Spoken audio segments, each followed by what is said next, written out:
Shalom saudara-saudara, perkenalkan nama saya Henok Manalu dari kelas 9B. Ini merupakan video praktek agama Katolik, yakni membuat video khotbah atau renungan. Sebelum kita masuk ke dalam pembacaan dan kemudian khotbah atau renungan, mari kita berdoa meminta tuntunan dari Tuhan. Kita berdoa. Terima kasih Tuhan Yesus, karena atas tuntunan cinta kasih-Mu hingga kami semua masih berada di saat ini, masih dalam keadaan sehat dan tanpa kurang atau apapun. Terima kasih Tuhan, karena hikmah dan berkat-Mu dalam setiap kehidupan kami. Saat ini kami akan membaca dan mendengarkan sebagian dari isi firman-Mu.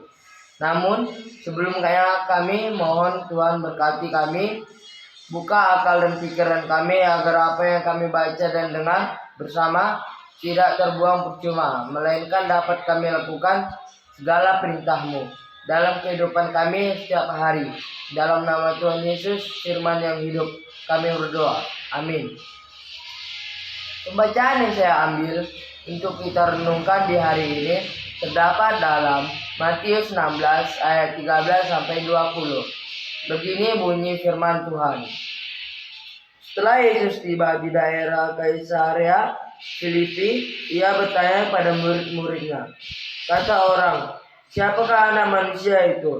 Jawab mereka, "Ada yang mengatakan Yohanes Pembaptis, ada juga yang mengatakan Elia, dan ada pula yang mengatakan Yeremia atau salah seorang dari para nabi." Lalu Yesus bertanya kepada mereka, "Tetapi apa katamu? Siapakah aku ini?" Maka jawab Simon Petrus, "Engkau adalah Mesias, anak Allah yang hidup." Kata Yesus kepadanya, "Berbahagialah engkau Simon bin Yunus, sebab bukan manusia yang menyatakan itu kepadamu, melainkan Bapa-Ku yang di surga. Dan aku pun berkata kepadamu, engkau adalah Petrus, dan di atas batu karang ini aku akan mendirikan jemaatku, dan dalam maut tidak akan menguasainya. Kepadamu akan kuberikan kunci kerajaan surga.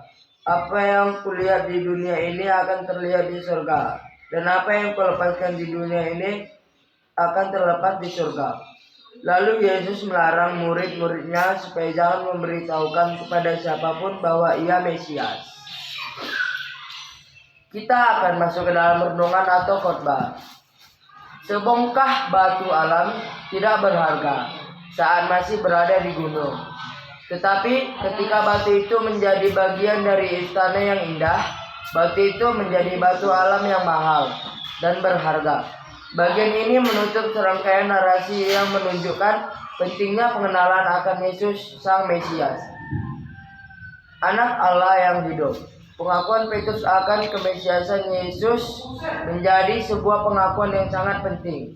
Ketika murid yang lain lebih dari itu, dan Yesus menguatkan pengakuan Petrus dengan mengatakan bahwa pengakuan itu bukan datang dari Allah. Jadi Allah memakai Petrus untuk menyatakan kepada dunia bahwa Yesus adalah anak Allah.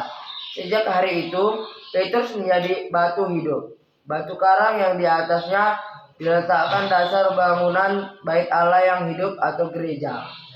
Yesus memberikan kunci kerajaan surga kepada Petrus yang sudah mengakui Yesus, Sang Anak Allah yang hidup. Apa yang membuat kita bahagia? Perikop ini mengajar kita bahwa kebahagiaan sejati adalah mengenal Yesus di dalam anugerah Allah. Dan pengenalan ini membawa kita menjadi bagian dari bait Allah yang hidup. Setiap orang Yesus anak Allah yang hidup menjadi bagian dari bangunan bait Allah atau gereja yang hidup.